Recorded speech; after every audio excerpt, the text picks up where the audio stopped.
me so that I can put it on. So since this is my phone, Sure, yeah. okay, I can take a picture. I'll put this place here. Do you see the way to enter? Whenever there's a ding dong, it's somebody waiting to enter. Yeah. So Let's see if I can figure it out Can here. we turn off that room, that waiting room? hey, sure it's. Not sure. I'll I figure can that try out. if you want. Hold on 1 second, okay? Sorry guys, hold on 1 second. We're just gonna try to eliminate the waiting room thing. Yeah. You know where it is real quick. I'm trying to not be on the thing either.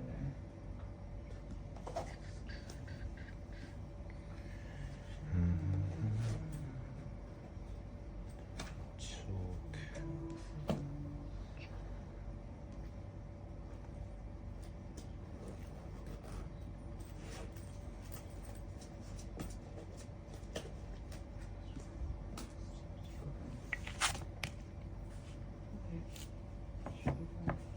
Cool. Thank you. Mhm.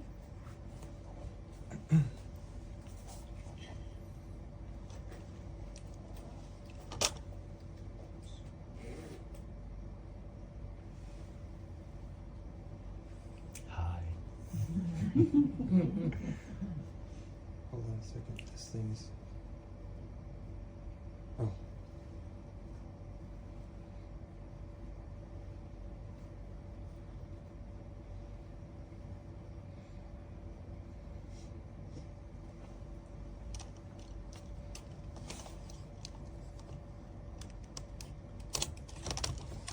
Let me hold that for you. This is good. Yeah.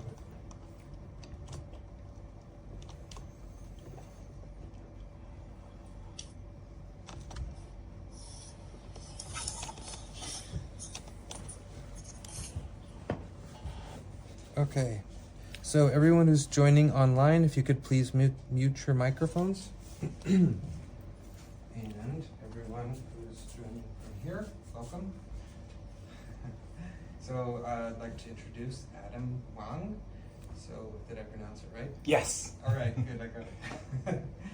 So Adam's got quite an eclectic experience in the Dharma, having studied in Theravadan lineage, Zen, Mahayana, Soto Zen, and also Rinzai Zen, and also some in the Tibetan tradition as well in Gelugpa.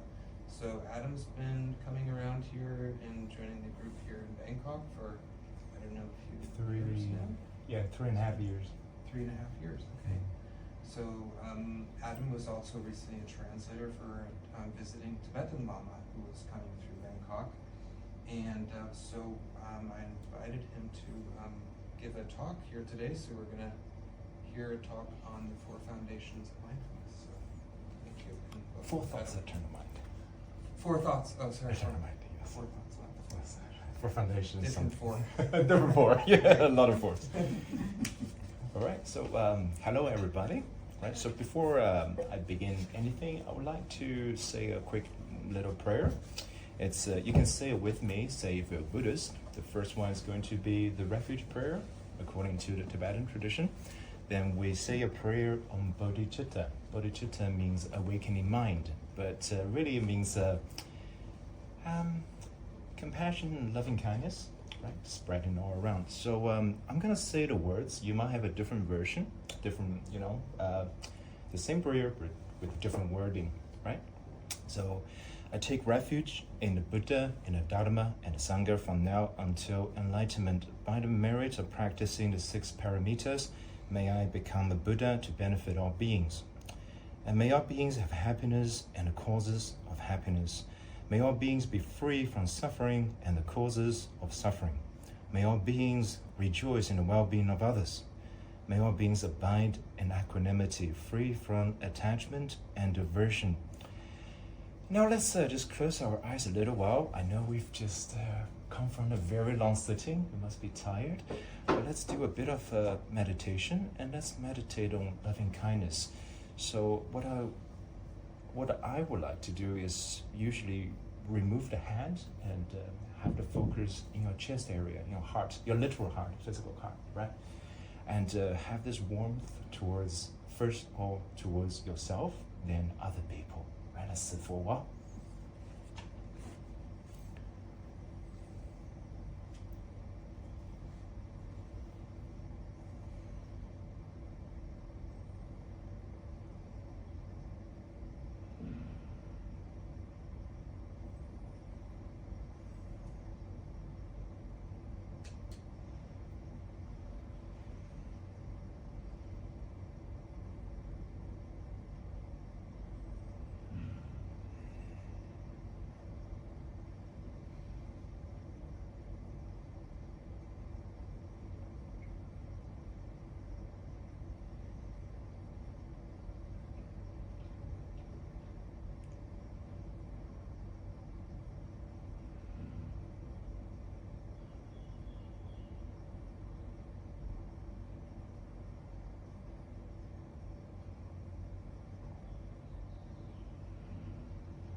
All right.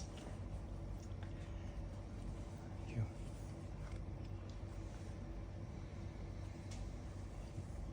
So it was very short, but very quick. Yes. Let me start with a bit of a self-introduction. So, like Jamie said, my name is Adam. I've been coming around here for some time, and for me, Buddhism began with chanting the name of Amitabha Buddha, and that was because this reflects my family tradition. Because oftentimes, if you come from a Chinese background, it's ubiquitous perhaps across all cultures, right? You're born in a certain tradition, and you either walk away from it or you just sort of mindlessly, going on doing it. So I started with chanting the name of Amitabha, and that was I feel like a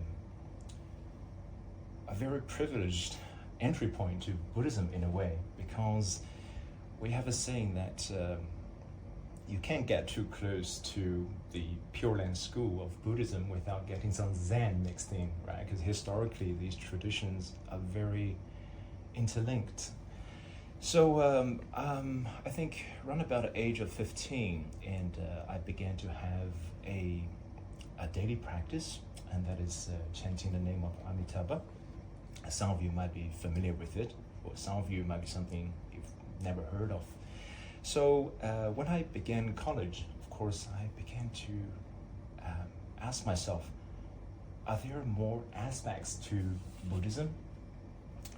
I want to explore more, because I remember doing chanting every night. I would do 2 malas. It's about 216 repetitions as a kid, and with a totally concentrated mind. And I was noticing a lot of positive changes in my life. Being a teenager,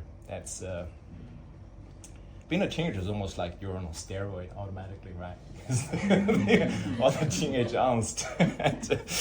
It's a lot of things you felt like either was all sunshine rainbow or it was suicidal, it's just wild swings. So I don't know what exactly drew me to Zen. Like I said, perhaps it's just this sense of mystery, something cool, right? Something that's not so mainstream. Luckily, I found a Zen center and that was in Ponsonby, Auckland, New Zealand. It's about, I think, exactly 20 years ago. And that lineage belonged to Rinzai Zen. At least I assume, because we sat facing each other, not facing a wall. And we walked in Kinking very fast. It's actually, you begin very slow, then you go very fast. So I think it was a Rinzai school. And later I sat with them every Monday, I think, between 7 to 9, very long sitting. And I was taught the etiquette, how to behave myself in a zendo, in a meditation hall. It was a great experience. The only issue was our center couldn't fundraise, so we couldn't keep our own plates. Sounds like a very familiar issue, right? For all the Dharma centers, right? So we rented this place. We shifted to a Tibetan center. And it's a local Tibetan center also in Ponsonby. It was run, I believe, by a nun, a very kindly, saintly nun. And that belonged to the Kadampa tradition, so like a Gelug tradition of Tibetan Buddhism. So for me, it's like discovering alternative universe, right? It's like everything's the same. The Bodhisattva is the same as in Chinese Buddhism, but they are so different, the tankas. So I began sitting with them as well. That was the place where I received my first instruction in Tibetan Buddhism. And guess what that was? Today's topic, the 4 thoughts that turn the mind. Because that's really considered the foundation of the foundation for a lot of Tibetan schools. Later, I have to shift away, so I moved to the new capital city of New Zealand. Does anyone know where that is? Who's that? I said Auckland, and we have? Wellington? No. Yeah, Wellington. It's Wellington. It's a tiny, tiny little city, right? But it's actually Wellington. Australia's got the same Problem. configuration, right? It's like Canberra. Yeah, Canberra, right? So when I was there, I couldn't find that there were some. I believe there was a Shambhala center as well, but somehow close to where I live, there was a proper Theravada monastery, a huge one. It's called a Bodhiyana. I can't remember the Pali words. A very long one. It's basically acres of acres, sylvan land, it's just green, stretching up a hill. They got the whole, the plot of land to build this meditation center. You have different huts, kutis, spread around in actual forest, right? In the morning, you need a flashlight to go down to the meditation hall, and you sit with them. Good experience. So I found myself there whenever I could. If I could stay there, I would stay. And that lineage belonged to, I'm sure every one of you knows this, Ajahn Chah. Heard of it? Maybe some. Right, so Ajahn Chah's Thai forest tradition. So I trained with him there. And we primarily studied Satipatthana. Nothing ever, at least for beginners, left the scope of Satipatthana. You begin by focusing on the breathing, right? Then you contemplate different topics, very similar to what we're going to cover here today. Well, it was an extremely, I would say, valuable period in my life. Without that knowledge in Theravada Buddhism, I don't think my understanding of Mahayana would be complete. Both paths, they're very different, and they're both complete paths, right? And it all depends on your proclivity, your spiritual profile, right? You're born with, you're more drawn towards one certain tradition, not other traditions. So, but later something happened. I was in a pretty bad relationship, and also I was finding, I was having a lot of anxiety at work. I work at a banking for the Kiwi Bank, which is owned, I think, by the National Australian Bank. So I wasn't very happy. So I tried to take off for 3 months. I tried to go to Japan. And this 3-month trip turned to be 7 years. I just never stopped. I moved from Airbnb to Airbnb for 7 years, right? Excluding the time I was visiting my parents in China. That's home, right? Otherwise, just living between, hotel, Airbnb, cheapest I could find, remote job. And I visited all sorts of teachers. And during this time, I think was where I got to know I would say, a pretty overall understanding of Tibetan Buddhism, because in a lot of countries it's very easy to find Tibetan centers, especially in Europe and South America. And even in East Europe, believe it or not, a lot of Tibetan centers. So I did visit some teachers. And the turning point came when I got sick. I was about 3 years ago. I'm not going to tell you exactly what happened because it's really gross. Let's just say they had to cut me open, sort of down here, twice. It evolved into gangrene. So the first procedure, you need to get rid of the affected tissue. And then the doctor had to wait. How long? Until there's no sign of infection anymore. You take very heavy antibiotics, super heavy, destroyed my entire system from stomach downwards. It just, burns off everything. And I was in bed for 6 months. Then I had a second surgery, much more extensive one. Then I was in bed for 6 more months. Sometimes going to the bathroom from the bed would send me into shock, literally, because the pain. I got pretty depressed during that time. It wasn't until I met a very dear Dharma friend. Her name's Shiraz, and she's from KL, Kuala Lumpur, in Malaysia, and also Geshe Sundu from Malaysia as well. They belong to the Lojong Center in Malaysia, a fellow Tibetan Buddhist center. And I remember going to see the Geshe one afternoon, telling him all my issues. I don't want to live anymore, even though I think I am sort of fine now. The second surgery was okay, and the doctor says, hey, we have to wait and see. Maybe it's going to be a third one if this thing comes back. But I was having a lot, you might call that PTSD maybe, right? And my mood was swinging between extreme paranoia and rage. So my parents, they were very saintly. They just took it all. Now think about some words I said to them, and it hurts myself foremost, right? Because that either oh my God, I'm gonna die, is it coming back again, or just this rage, for like a whole year lying in bed. I was in Oklahoma, by the way, so there's nothing to do there. So yeah.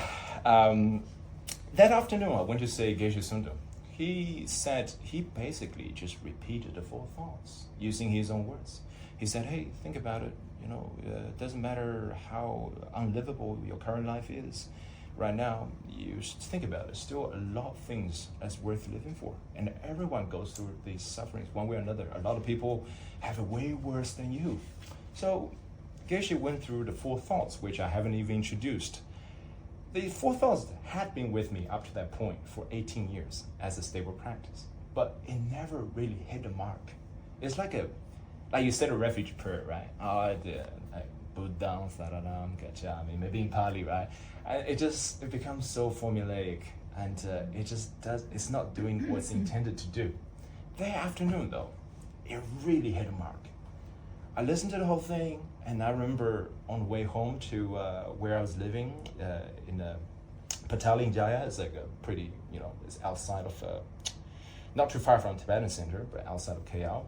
And there had just been a rainstorm, so the entire sky was just having the most magnificent colors. The sun was setting after rainstorm in Southeast Asia, Soon you will see in Bangkok as well, hopefully, right? Beautiful post-rainstorm sunset. And I would just start crying, that really hit a mark, right? So today I'm really happy to share the 4 thoughts that turn the mind, because if you were to ask me to come up with one practice, one aspect of Buddhism that's always worked, since it began to work, not in the beginning. So I would say probably 2 things. One is this foundational 4 thoughts that turn the mind. The second one is the generation of bodhicitta, loving kindness, right? It's more than loving kindness, but we can understand that roughly as loving kindness. And in subsequent challenges, I can say that more or less are faced with some degree of equanimity, some degree of self-compassion, owing largely to my practice in this tradition. using the four thoughts that turn the mind. Right. So, what is these four thoughts, right? These four thoughts are four. The first one is called the preciousness of human rebirth. That's not a full title, but it's the preciousness of a human rebirth with full leisures and endowments. Endowments here just means these right supporting conditions. And the second thought is impermanence and death. Following me so far? So we've got the preciousness of human birth, and then we have the impermanence and death. Everything's going to end. Good things are not going to last. And thirdly, we have karma. Karma is a huge topic, but I'll talk about that later. And then the fourth thought is the defects of samsara, or rather the samsaric suffering. You're in a samsara, you're transmigrating, and that's the suffering that one inevitably faces as long as he or she is a samsaric being. So these are the four thoughts.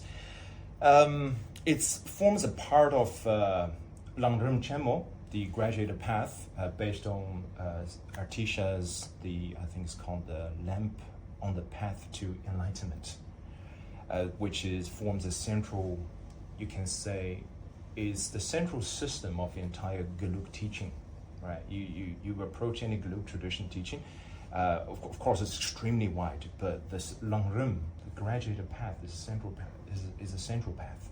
Everything else builds on this structure. Is also in Lojong. Has anyone heard of the name Lojong before? Lojong means mind training, right? It's I think Lojong, the root text of Lojong was written by Chikawa, and Lojong's used in, I think, perhaps in all four schools of Tibetan Buddhism. Hey, but disclaimer first, I'm not a scholar. So when I talk about technicalities, always check, right? Maybe I'm seeing it wrong. Adam, So, yes? You know this poster in the back of the room here? Yes? Oh, the mind training, Lojong. Yeah. This is all of the mind training slogans. That's all. Welcome everybody to have a look later. So that's the mind training Lojong, which was also the first Tibet teaching in Tibetan. In the first Dharma center back in Ponsonby, I received. The text we work on was a book called The Practice of Lojong, which I wholeheartedly recommend everybody. It's very non-sectarian, okay? It's written by Trotleg Kyakbong, Lama Kyakbong. I may be saying his name wrong. Also, it's a part, you can also find the four thoughts that turn mind as part of Tsongkhapa. Lama Tsongkhapa's three principal aspects of the path: renunciation, bodhicitta, and emptiness. So I've got a quiz for you, just based on the four headings just now. Preciousness of human life, impermanence and death. What's the next one? Karma and? Samsara, suffering of samsara. Okay, which category? We have renunciation, we have bodhicitta, and we have emptiness. Which category do they belong? Can you take a guess? So renunciation is giving everything away, like first step in Buddhism, right? Not literally giving everything away, but more like reoriented itself. And second part is having a loving heart. Third part is understanding emptiness. So these four thoughts, based on the headings, where do you say which? Any guess? What are the options? Renunciation, bodhicitta, and emptiness. Okay. Anyway, they I would belong. say renunciation. Renunciation. Thank you, Jamie. So it's definitely, so what are we renouncing? We're renouncing, none of us here is a monk or has been a monk. Am I correct?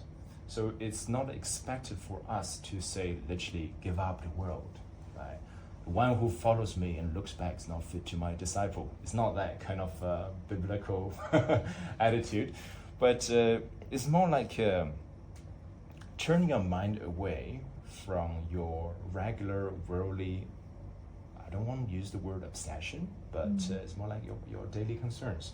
It can be small concerns, it can be concerns that endanger your life. For example, what I had, and many of you might have had, right? Other people. We turn from all the worldly matters towards what? Dharma. Dharma. And what are we here? What are we We're doing? here to listen to a talk. Not be quizzed. I know. Too much pressure. Too much pressure. Okay. So anyway, so that's the rough sort of historical importance of Four Thoughts That Turn the Mind.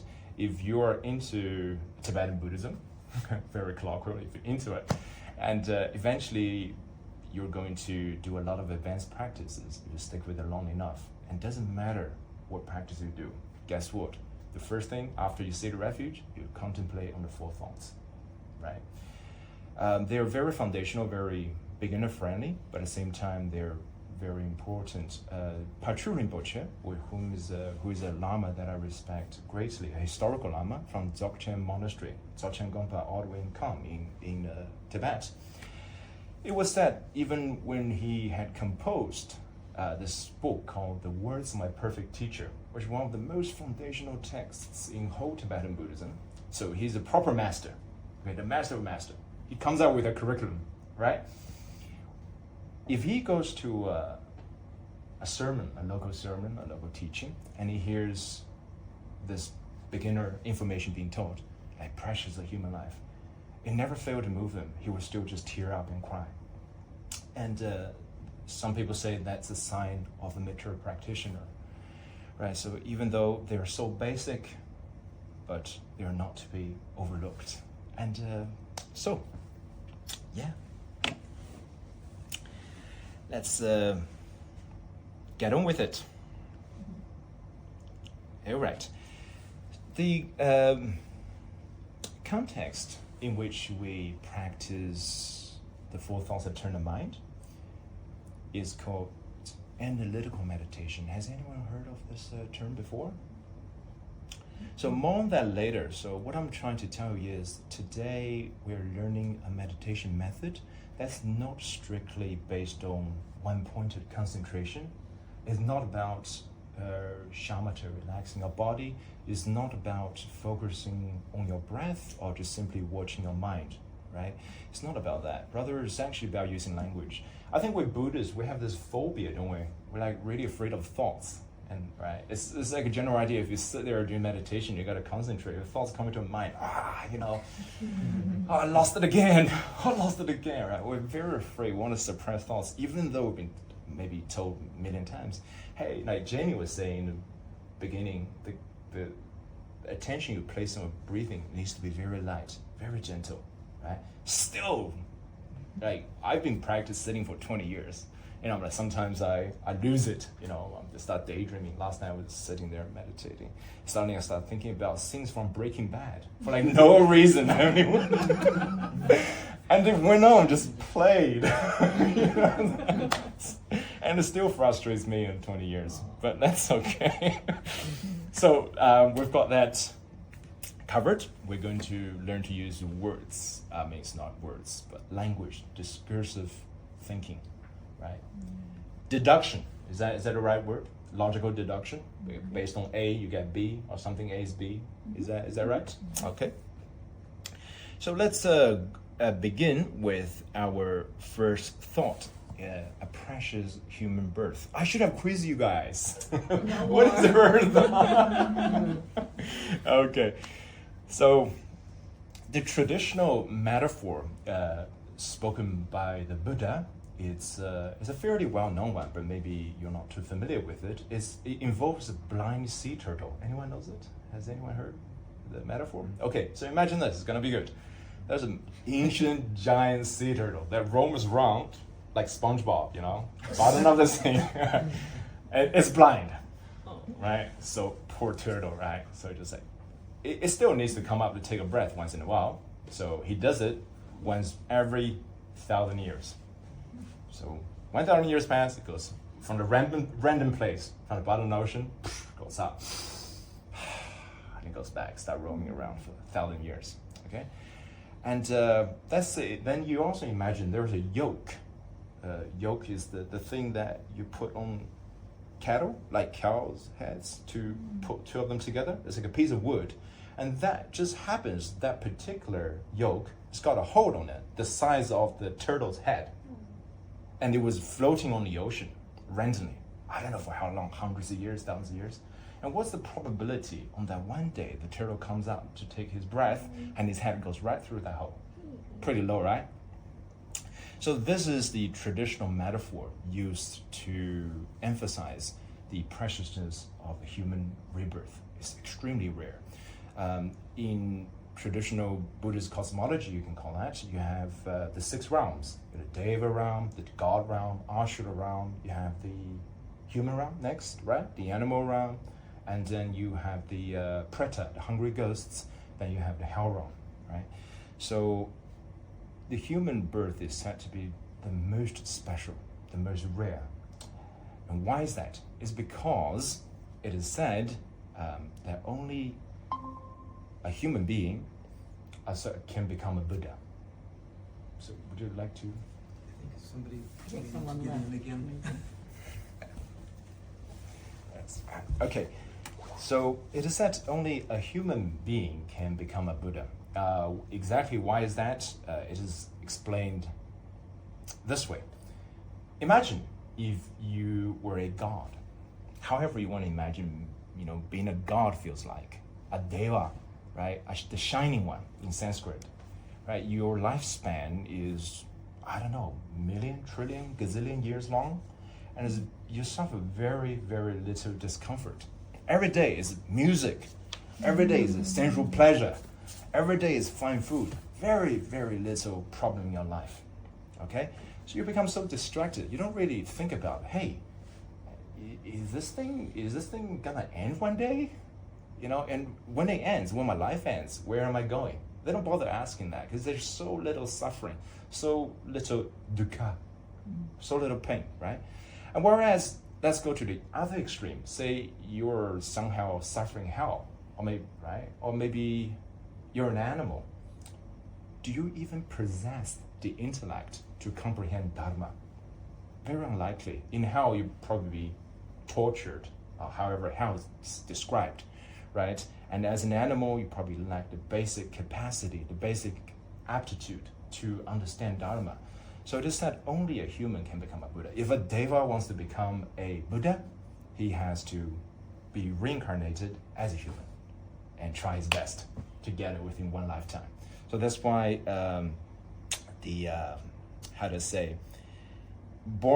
being born as a human is a very, very rare, probabilistically speaking, a very rare occasion that something needs to be cherished. Now, a lot of you, I believe, do not subscribe to this traditional understanding of reincarnation, 6 realms, the wheel of samsara. Anyone of us? We're not really into, no? I don't know if I Right. remember. Yes, I do believe that we have a few, we have a lot of Sangha members who, I don't care. I'm practicing Buddhism. It's working for me. Meditation is working. I don't need to get too metaphysical. I don't need all that cultural burden, right? Why do I pick up meditation? I got to believe in all these craziness, right? The unseen realities and all that. That's fine. A lot of, I don't want to say everything, but a great majority of Buddhist themes, teachings, they can be understood in more than one way. And that's ubiquitous across all traditions of Buddhism. Let's, for example, think about human birth, right? We're sitting here, and it's Bangkok, it's a Sunday, and we have the leisure, we have the money to pay for a taxi, maybe BTS or drive your own car. We're not hungry, and we came here, we have free time to do meditation, listen to a Dharma talk. And a lot of people right now, for example, they're on, every time I look at these Grab guys on bikes, and all day long in that horrible Bangkok traffic air, they're just going. Sunday especially, today would be a very busy day for them. And we're here enjoying cool AC.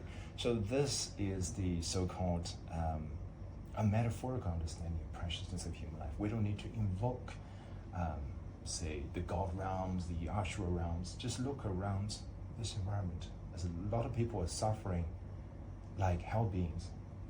On the other hand, a lot of people, they're too distracted. A lot of people right now are probably planning for, election, purchasing the next company, or buying a new car this Sunday. Who knows? They got big plans. So back on. So it's a really great thing to be, how to say, in the middle, in a sense, right? We don't lack anything. We have all the leisure and endowments we need. And think about this way. Let's say the goal in our life is to practice Dharma. Then at least you will need a relatively healthy body to do so, right? If you are, let's say, suffering from chronic pain ever since you're born, there's a lot of, not a lot, but some kids, some babies are born with arthritis, right? So pain for them is a very familiar fact from day one. And a lot of children are born blind, missing a limb, and so on and so forth. So it's extremely lucky that somehow we're okay, right? We're okay.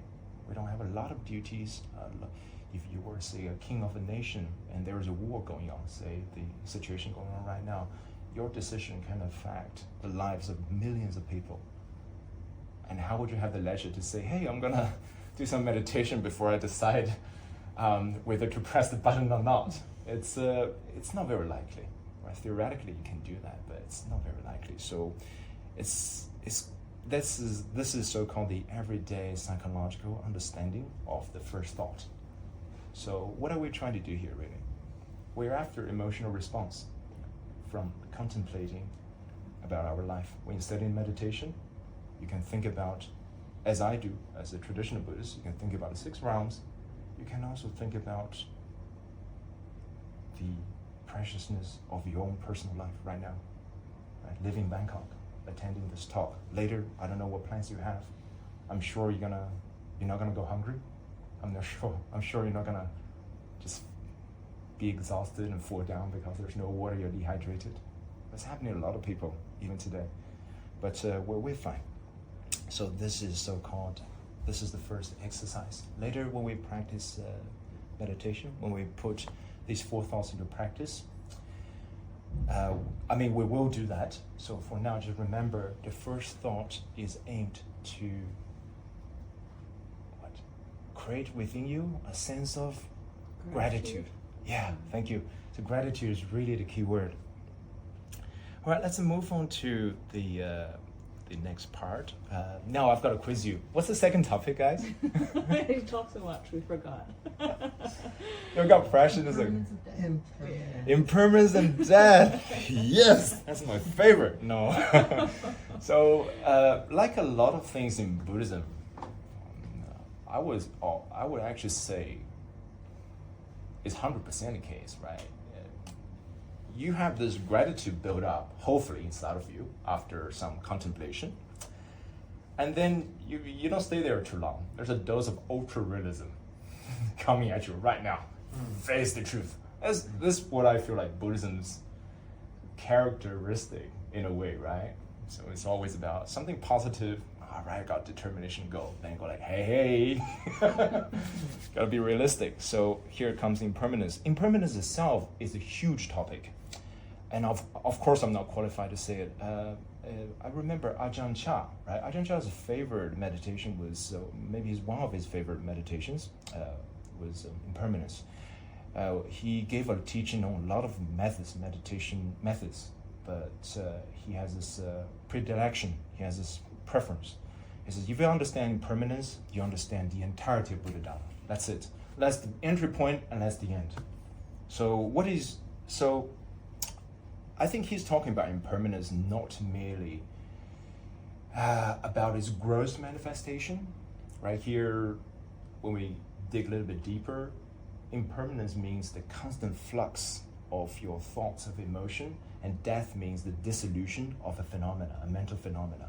We're gonna be if quoting a lot of scriptures if we are going down that route to discuss the philosophical depth of impermanence. Luckily, we're not doing that today. So perhaps that really deserves a separate talk. So here we're really mainly concerned with coming up with a emotional response as well. Can anyone already guess what's the second target emotional response we're after by contemplating impermanence and death? After, Gratitude. Despair. Despair. You're right. It's a healthy sense of despair. It's a healthy sense of disillusionment. right? I remember this story. It's not really a Buddhist story. Is anyone from say a Hindu background? Anyone? No, not really, right? So anyway, there's a book called a Mahabharata. Does anyone know? The Mahabharata. It's a very long book. It's almost like our Iliad or what's the other? The Odyssey. Similar kind of things. Mahabharata. So in the book there, I think the three Pandava brothers. There we go. I would just gravity.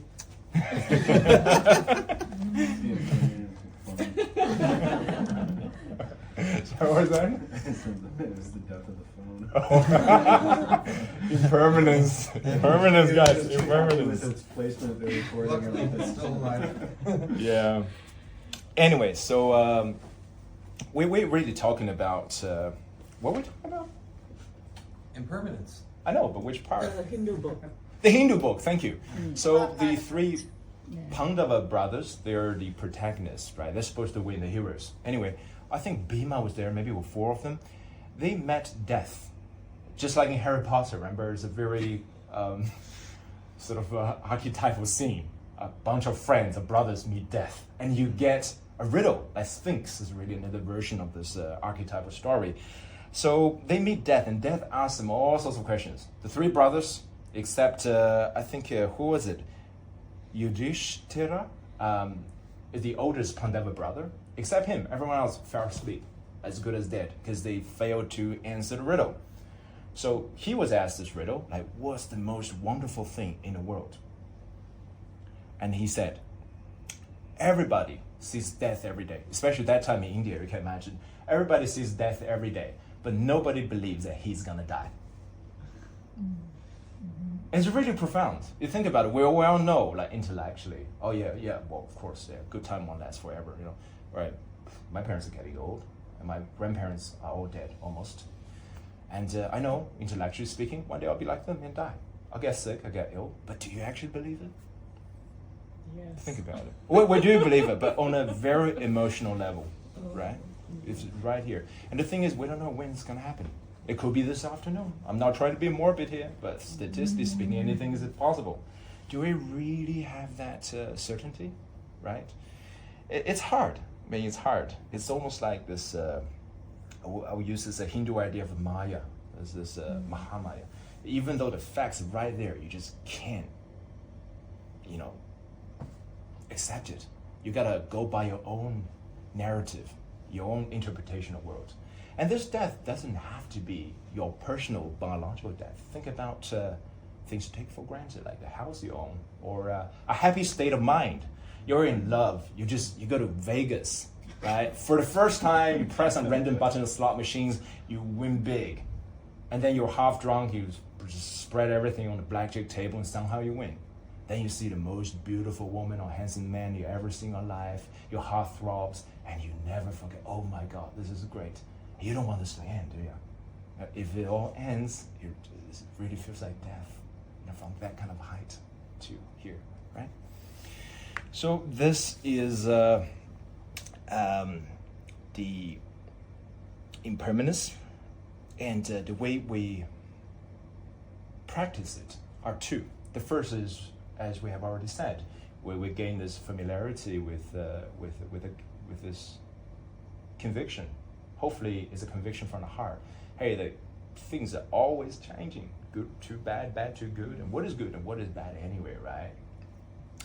And the other way to contemplate impermanence is to watch your mind in your meditation. For example, in the beginning, we did breathing meditation.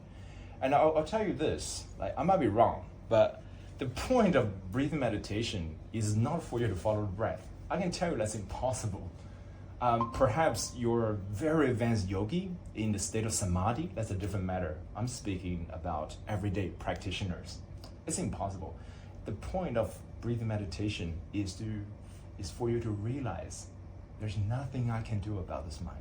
I can try as hard as I want to follow my breath. Thoughts are still coming. one thought will be replaced by another thought. Soon as Breaking Bad, Game of Thrones, or there's a great show called Severance on the app. Yeah, right. So all these things just come in and go. And somebody who really pissed me off, for example, on the subway today here, meditating. So that's the realization. It's like it's not resignation. It's not like, oh, I just give up, I can't do it anymore. But it's for you to start questioning the nature of reality. If I can't even hold on to one state of mind long enough, stable enough, what else in life is certain? Even this mind is going like crazy, right? So 2 ways of contemplating impermanence. We'll come back to it. And now we'll go to karma. So karma is also a huge topic. It's actually a kind of a stumbling block for me when I was deciding on the topic, because I really don't know enough about karma to even talk about it, let alone giving a formal talk on the subject. So here, this is going to be a little bit different. What I'm going to do is I'm going to cheat. I'm going to name drop and quote. That's a usual strategy to have still delivered the right kind of information without too much of my personal input, which might mislead you. All right, karma. So that's the first thing I'm going to quote. And the second thing is I'm going to tell you the bits and pieces that I know for certain, as according to authentic Buddhist teaching. Is that okay? Mm-hmm. Still, please double check.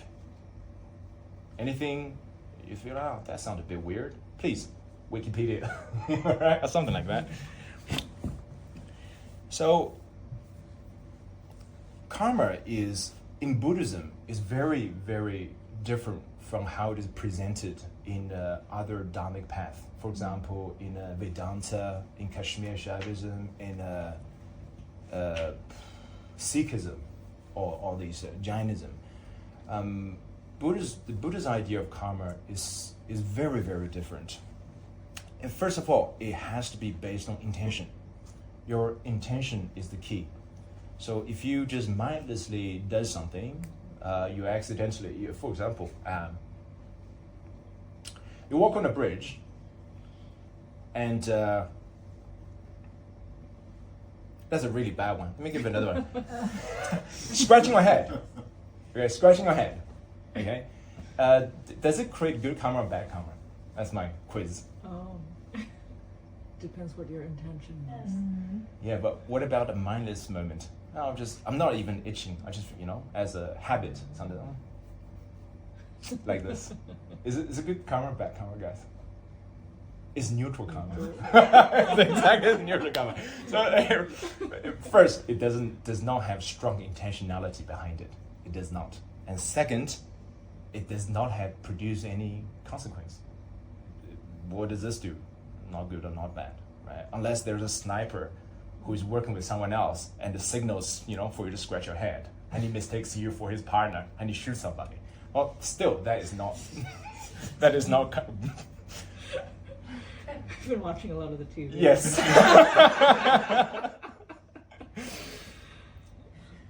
Yes. No more pop culture reference. So that is not a business. Even though your action, yes, it did directly lead to somebody's death, but that's got nothing to do with you, because your intention was not to harm the total stranger by coordinating unknowingly with a sniper from, 900 yards away, or something like that.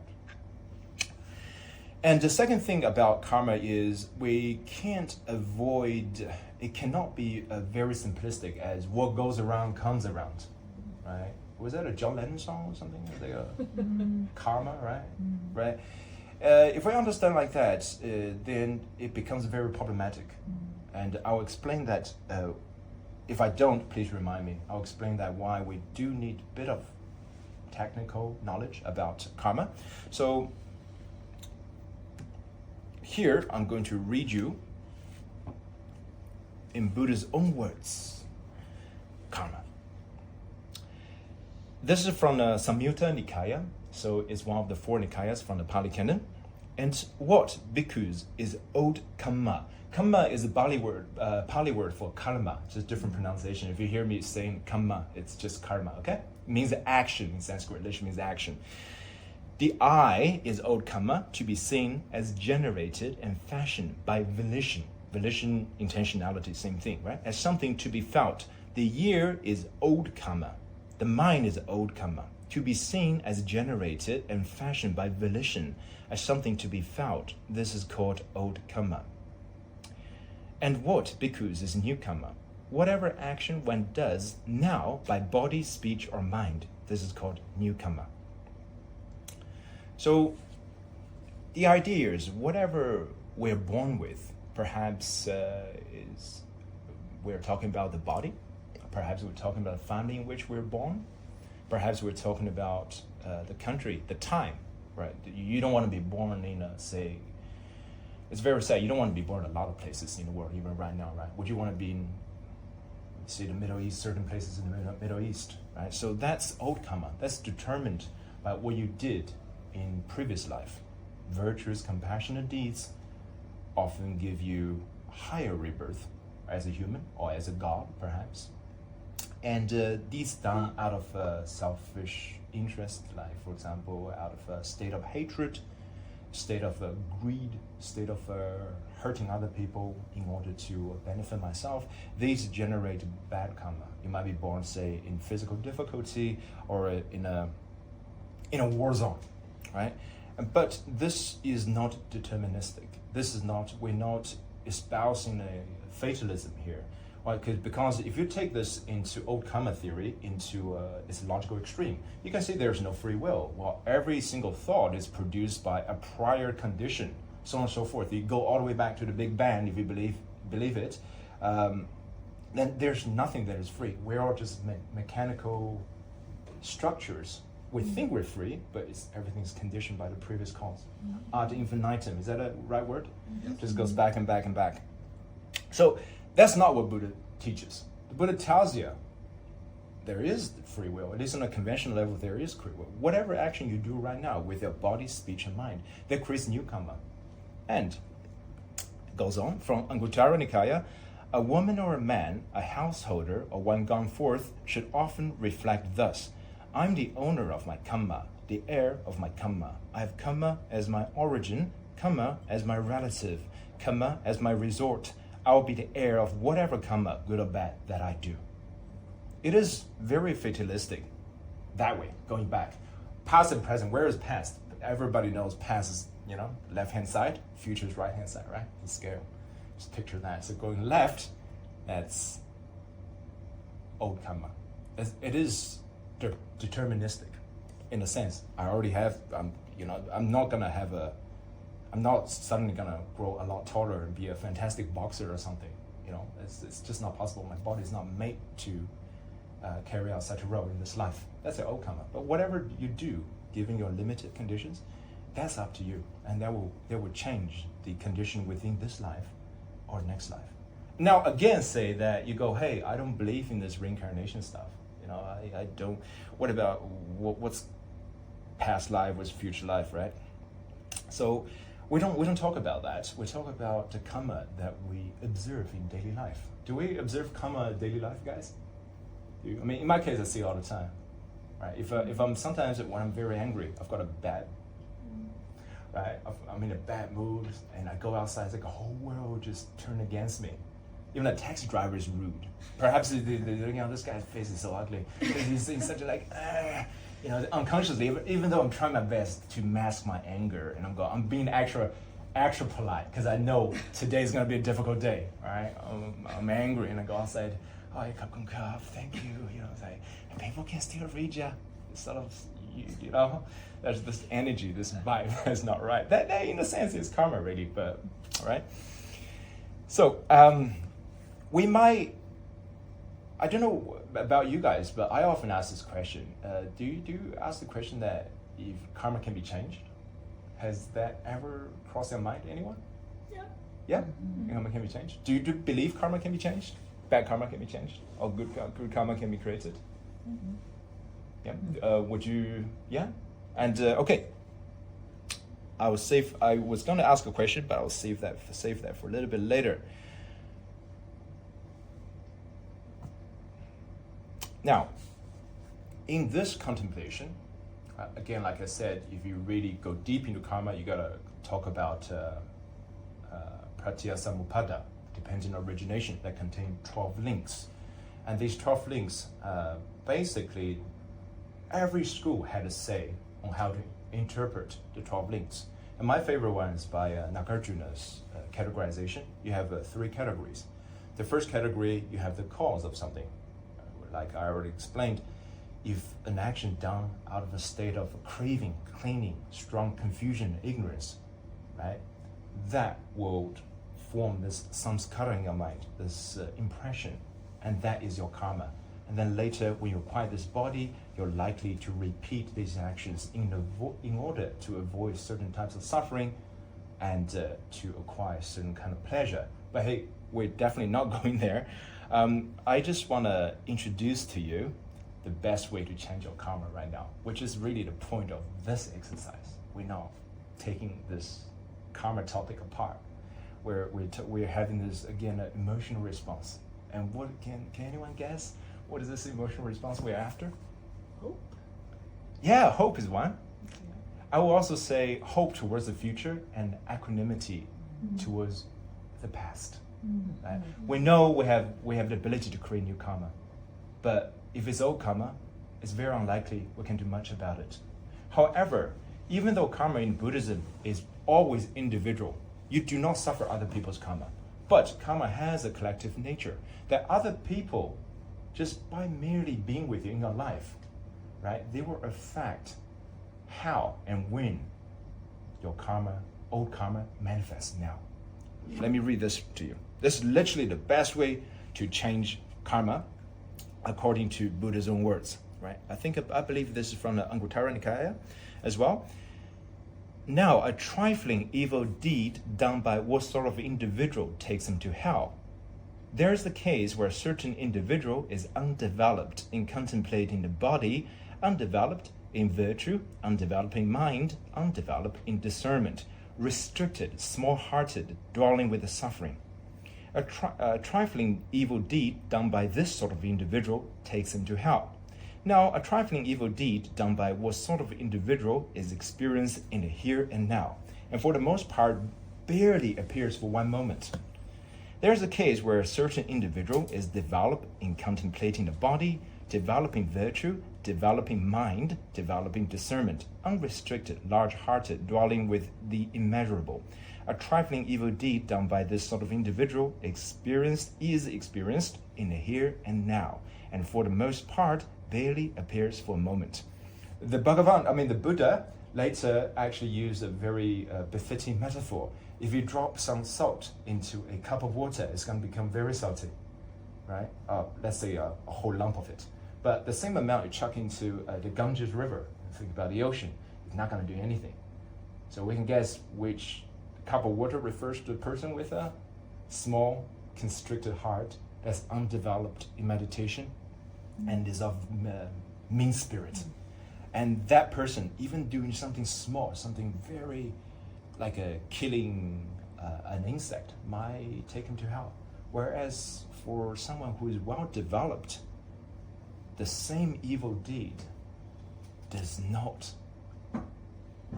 as bad at all. It appears right here now. You don't have to wait future to experience the suffering. And it only appears for one moment. Maybe you get stung by a bee and that's it, you're done. All right? So this is really the best way to improve karma. That is by what? By practicing Dharma. The most powerful way to change karma. All right? And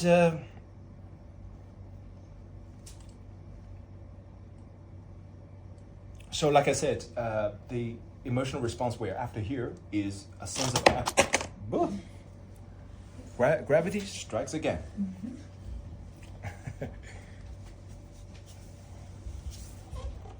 This thing's coming off here, so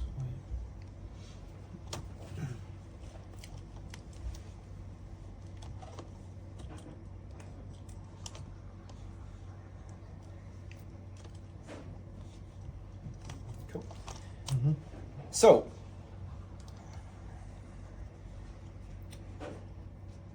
karma on the psychological level, which I'm not going to get into too much, but it's also worth contemplating. For example, let's use the casino. Oh, thank you.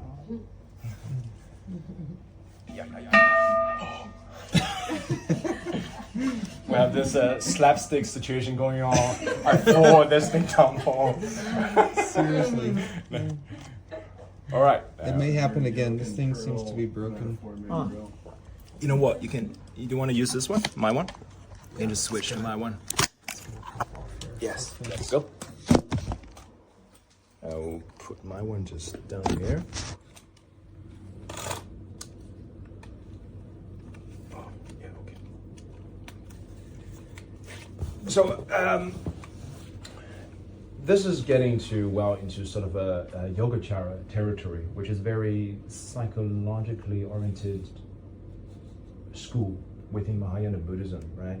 Whenever you do something, you have a positive emotional feedback. Remember the 12 links of dependent origination? Some of you might not be familiar with it. Basically, it's a map, flow chart of cause and effect.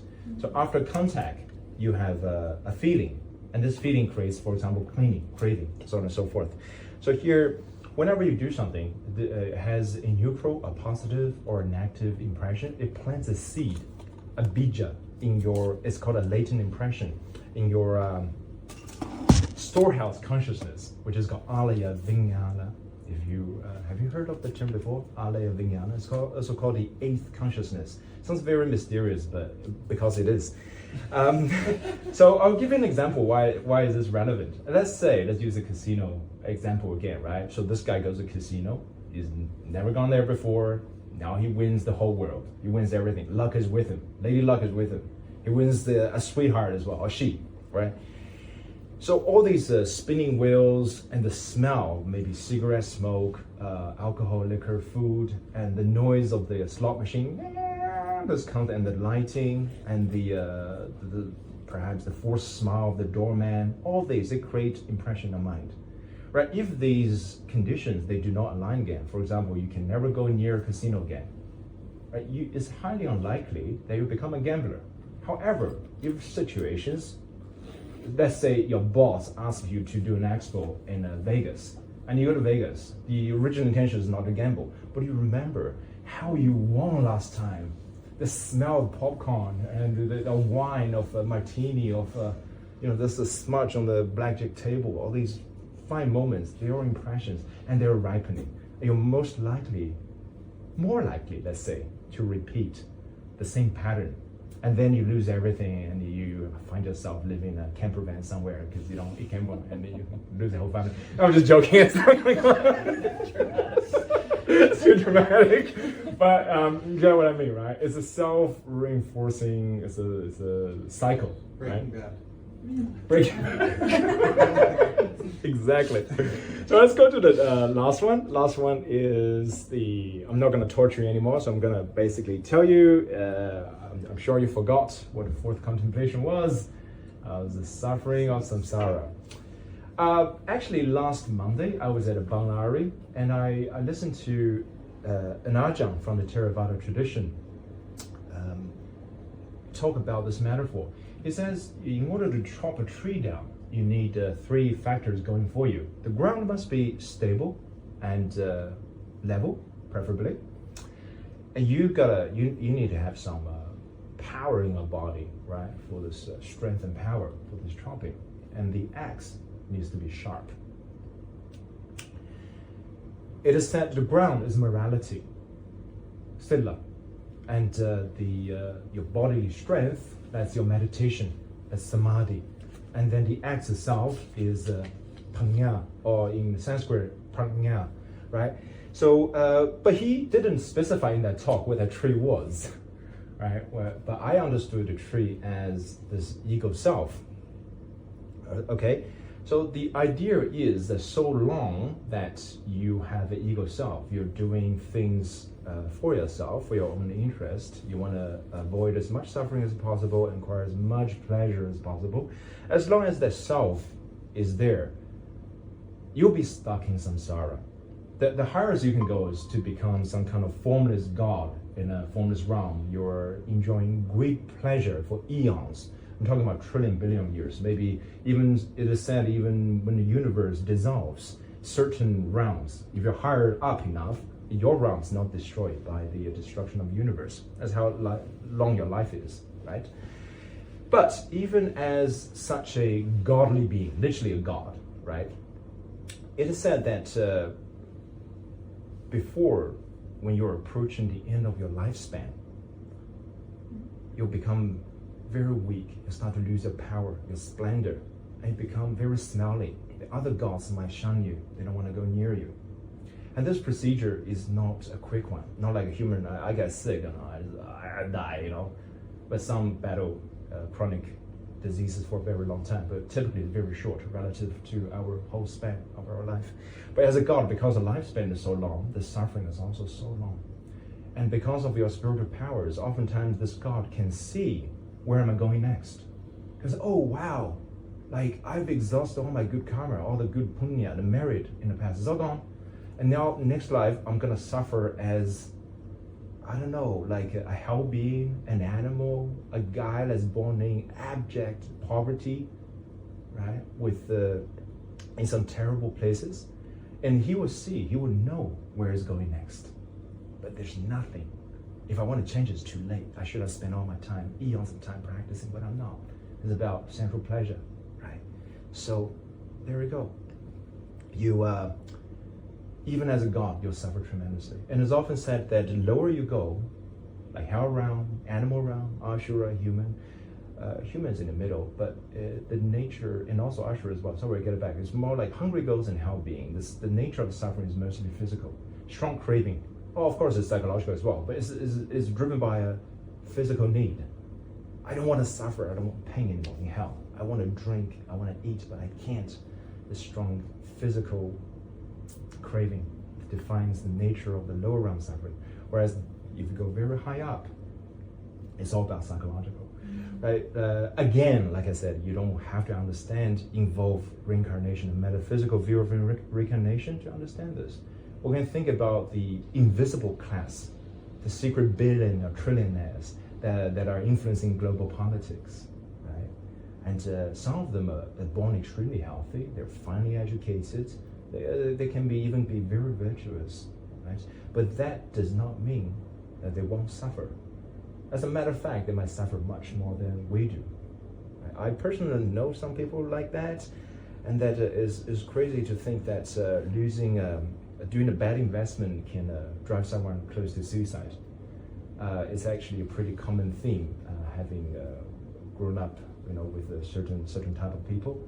Some people, they get seriously, you know, they make millions of dollars, and because of one bad investment, they say you lose $500,000 of that. And that is not about money anymore. It's about me, ego. How do I lose it? How do I make this bad investment? And they suddenly plunge into such a state of rage and confusion that take their own lives.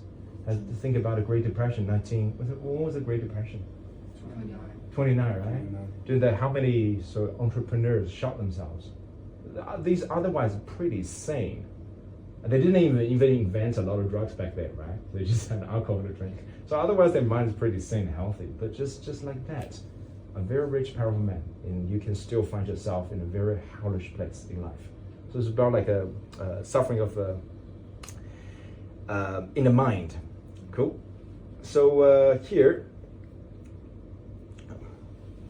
we've done the. Right now I'm deciding whether I should go for it, but I think it might be helpful. So when I contemplate these samsara, 6 realms, I tell myself it doesn't matter. I need a permanent solution. It doesn't matter how good my life is or how much better it's going to get in the future. It doesn't matter. One day the good thing is going to end. I'm going to come down again, right? And then you'll go up again, and then you come down again. Up again. It's not like a mood when we're contemplating permanence. It's all like you go through your day, right? Or your month or your year. Sometimes you're really in a heavenly state of mind, although these moments might be relatively brief, right? And sometimes it's like, oh my God, why do I exist at all? I wish I never existed. I think the longer you live, the more we're exposed to extreme emotions as we go through life, right? So this is also samsara. You're going through the 6 rounds right now in your head. And on the social level, same thing. You might be born very poor, you might be born very rich, you might be born very healthy, and through exercise, through education, through hard work, your situation changes. And later, you fall down again. So it's also like that. On a societal level, and after you die, according to Buddhist metaphysics, right? If you believe it, like I do, then it's still. Do you feel the sense of exhaustion? Is it tiring? So this is actually one of the entry points into the contemplation of impermanence, turning away from this worldly thing. It's not that things won't be good again. The thing is, after things become good, after I got my dream job, I married a dream woman, I bought my 3rd house on the coast of some island, right? Or I create the most beautiful piece of art, I finished writing my book, I ran my 10th marathon, whatever. After all these things, what next? Right, what next? So this is the mini samsara, the wheel is turning right here in the brain, and society as a whole, and then metaphysically. There's a famous saying from the Tiantai school of Buddhism in China, and Tiantai Buddhism was founded by Master Zhiyi, who is almost like the Shantarakshita of China. He single-handedly, I would say, created Chinese Mahayana. And he had this saying that one thought, 3,000 words, 一念三天. That means a thought does not mean merely a thought. It means one moment of reality, one moment of consciousness. 念, okay, in Chinese, can mean both things. 三千 means the entirety of the universe, all 6 realms, in other star systems as well, because Buddhism has a very expansive cosmology. It tells you that a single thought produced in your mind depends that you have a brain in your body. You can think, right? You exist right here, right now. And you exist because of your parents. Your parents exist because of their parents. And ad infinitum. It's like a tree that grows all the way to the beginning of the universe. So think about that. So he says it's very important to think about that. You're not an individual being. The fact you're producing the thought is dependent on so many conditions. So from this, I often think about the interconnectedness of it all. Right? In some Huayan temples in China, you will see you walk into a room. The room in the middle, there's a candle or a light. And it's surrounded by mirrors, mirror upon mirrors. They're put in such a way that one candle is reflected in each mirror. And each mirror also reflects more than one candle. It's just crazy. Can you imagine that? It is a candle in the middle, mirrors all around.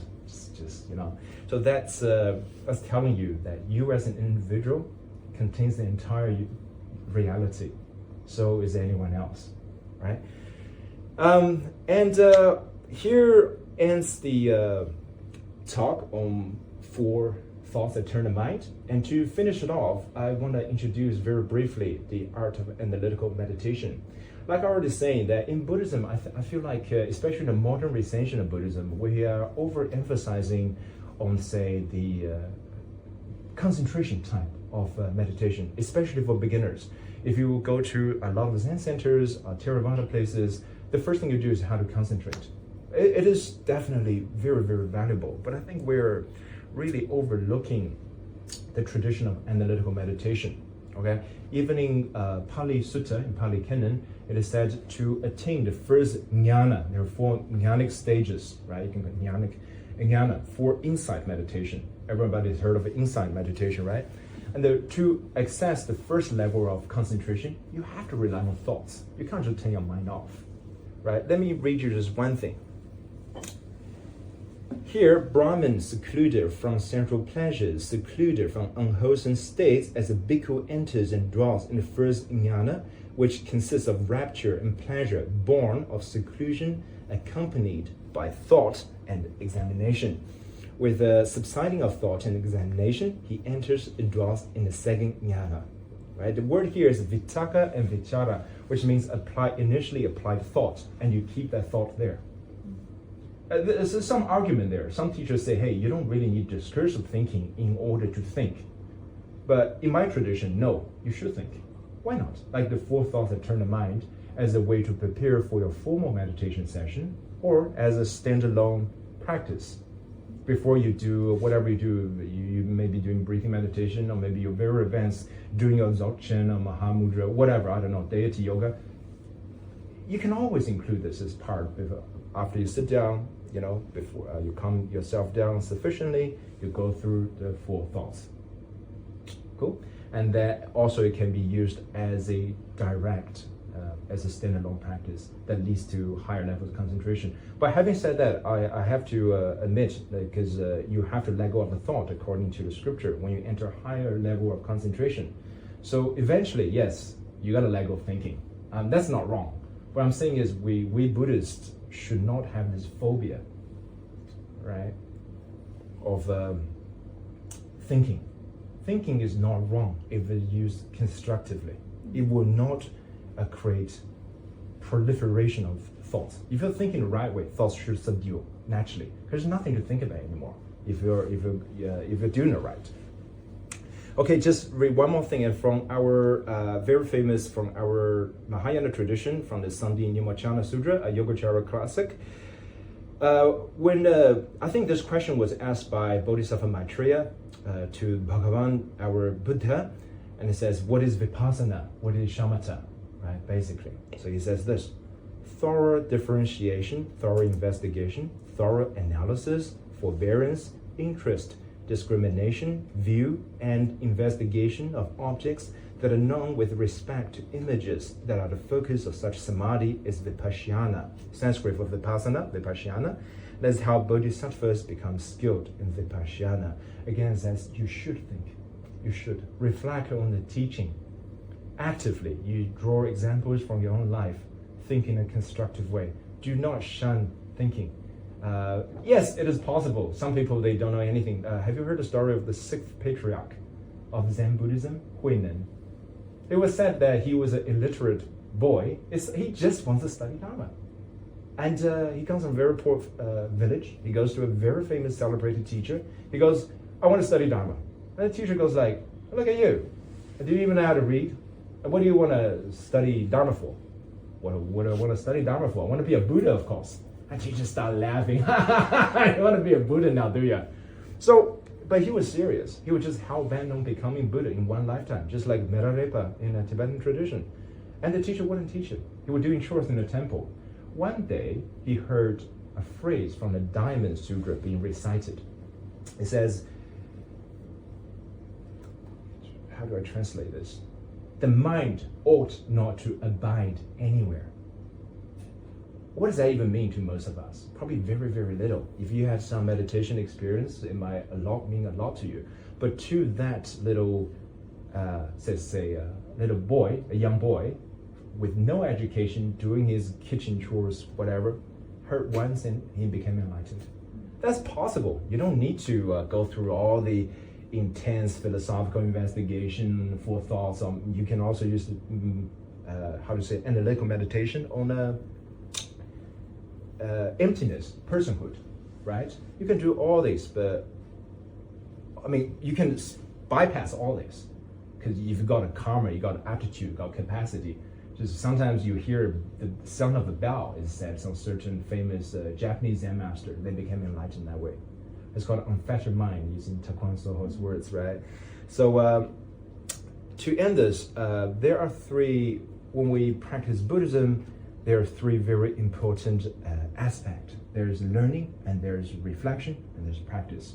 I feel like we have this extreme dichotomy going on. It's either I'm sitting here listening to Dharma, or I am sitting there concentrating, trying to enter samadhi. Well, good luck with that. Maybe you have the karma necessary for that kind of heroic, procedure. But for me, I think the middle part, reflection, is extremely important, and that role can be fulfilled by analytical meditation. Okay, especially on the 4 thoughts that turn the mind. Anyway, so I'm sorry I've just run over time a little. Do we still have time for like maybe a 3 or 4 minute of meditation? Does anyone need to go? So should we? Do you have a yeah? Shall we? So let's practice what we learned, picked up. Okay. So that's the precious is the human life, and there's what's the second one again? Oh, impermanence. Impermanence. Despair. And you have karma, and you have defects and samsara. Okay. The first one, gratitude. Second one, urgency. Third one, equanimity and hope.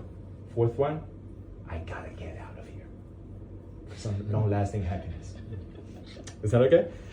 So at the end of meditation, don't be startled. I'll be chanting a mantra, a Vajrasattva mantra, and I beseech forgiveness from all of you and from the Buddhas and Bodhisattvas if I deliver any inaccurate, misleading information today. The fault is all mine. Proper disclaimer here. Okay, let's practice. Not gonna be very long, 5 or 6 minutes. Is that okay? Okay.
Santwa Samaya Nuparaya Vajra Santwa Twinopa Tishta Dirdo Me Pawa Sudosho Me Pawa Subosho Me Pawa Nurakto Me Pawa Sarva Siddham Me Paraya Cha Sarva Kadama Sucha Me Chitta Shriha Guru Hum Ha Ha Ha Ha Ho Bhagavan Sarva Tathagata Vajrama Me Munja Vajri Baba Mahasamaya Satwa Om Vajra Santwa Samaya Nuparaya Vajra Santwa Twinopa Tishta Dirdo Me Pawa Sudosho Me Pawa Subosho Me Pawa Nurakto Me Pawa Sarva Siddham Me Paraya Cha Sarva Kama Sucha Me Chitta Shriha Guru Hum Ha Ha Ha Ha Ho Bhagavan Sarva Tathagata Vajrama Me Munja Vajri Baba Mahasamaya Satwa Om Vajra Santwa Samaya Nuparaya Vajra Santwa Twinopa Tishta Dirdo Me Pawa Sudosho Me Pawa Subosho Me Pawa Nurakto Me Pawa Sarva Siddham Me Paraya Cha Sarva Kama Sucha Me Chitta Shriha Guru Hum Ha Ha Ha Ho Bhagavan Sarva Tathagata Vajrama Me Munja Vajri Baba Mahasamaya Satwa Om Vajra Santwa Vajra Santwa Vajra Santwa Vajra Santwa Vajra Santwa Vajra Santwa.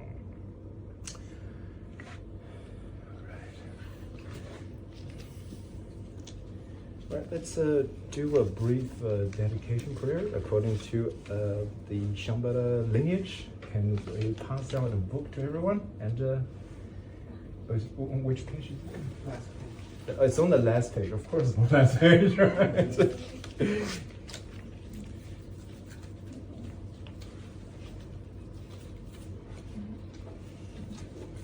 Jimmy, would you like to lead us? I have a terrible chanting voice. Okay. Yes. Didn't sound like that. It's okay, I got it. Okay, oh yes, of course, yes, okay. By the confidence of the golden sun of the great east, may the lotus Lotus garden of the greatness of wisdom bloom, may the dark ignorance of sentient beings be dispelled, may all beings enjoy profound bread and glory. Dedicate all the merits to.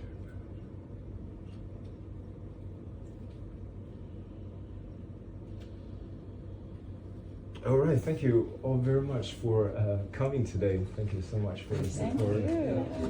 Great. All right, thank you to those who are joining us online. Hopefully, Daniel's there, Sherry's there, Catherine, hey, Ying Ying, everyone's there. So really glad to have you all. And I know, anyway, have a good one.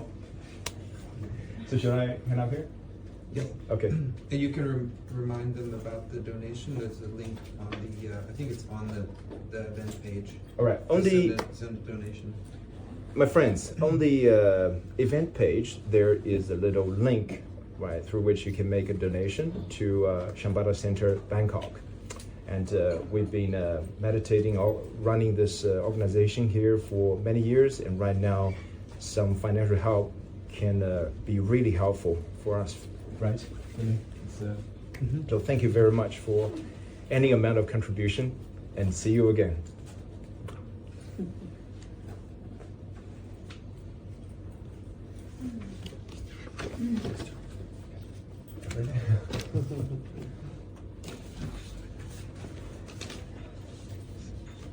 Didn't want to. Thank you. What were we going to say? We should have 3 hours. 3 hours? Which I had. You think you could talk for 3 hours? Oh, yeah.